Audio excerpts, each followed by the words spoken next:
Good morning. একটা সহজ প্রশ্ন আপনাদের কাছে।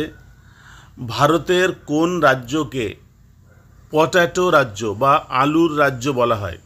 আজকে আলোচনা করব এই বিষয়ে।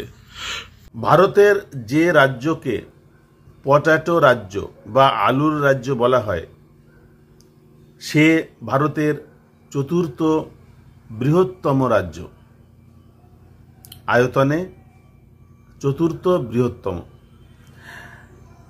পৃথিবীতে আলু উৎপাদনে ভারতের স্থান দ্বিতীয়।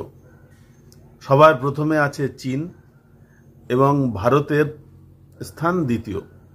ভারতে প্রতি বছর প্রায় 50 মিলিয়ন মেট্রিক টন আলু উৎপাদিত হয় এবং ভারতে মোট যত আলু উৎপাদিত হয় তার 30 থেকে 35% উৎপাদিত হয় এই রাজ্যে। রাজ্যটার নাম উত্তরপ্রদেশ। এই উত্তরপ্রদেশের কনৌজ, আগ্রা, ফারুকাবাদ এই তিনটে অঞ্চলে প্রধানত এত বেশি পরিমাণে আলু উৎপাদিত হয় যার জন্য উত্তরপ্রদেশকে ভারতের আলুর রাজ্য বলা হয়।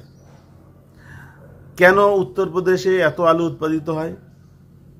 তার কারণ হচ্ছে উত্তরপ্রদেশের মাটি, অ্যালুভিয়াল মাটি খুব উর্বর। এখানকার সেচ ব্যবস্থা খুব ভালো, উন্নত।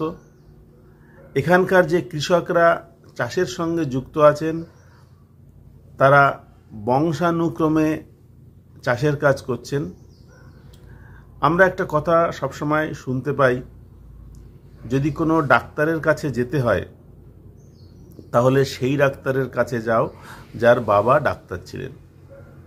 যদি কোনো উকিলের কাছে যেতে চাও তাহলে সেই উকিলের কাছে যাও যার বাবা উকিল ছিলেন।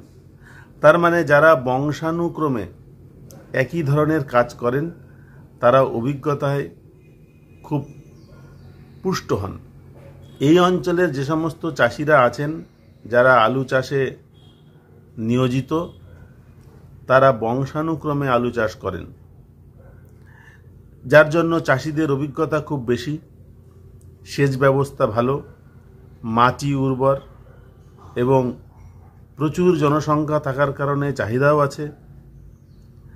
এই কারণে উত্তরপ্রদেশে প্রচুর পরিমাণে আলু উৎপাদিত হয় এবং উত্তরপ্রদেশকে বলা হয় ভারতের আলুর রাজ্য।